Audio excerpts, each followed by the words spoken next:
บายดีมาพบพ่อกับ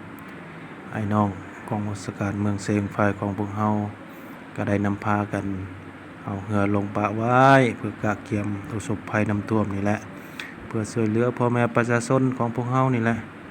เพื่อเอาเรือเอาหยังมาไว้ลองจักลองหางเพื่อเวลาฉุกเฉินมามันก็บ่ทวงบ่ทันเฮาก็มาเอาเรือมาปะไว้ก็เพื่อเป็นอันสะดวกสบายอันหนึงเวลาฉุกเฉินมาเฮาก็โอ้ยปั๊บใส่ก็เอาน้ำมันใส่แล้วก็ไปเห็นว่าไอ้น้องของเฮาก็ได้มีความเอาใจใส่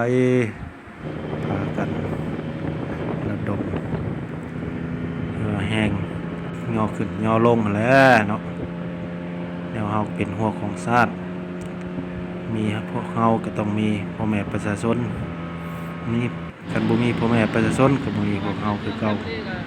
มันต้องเคียงคู่กันไปก็ต้อง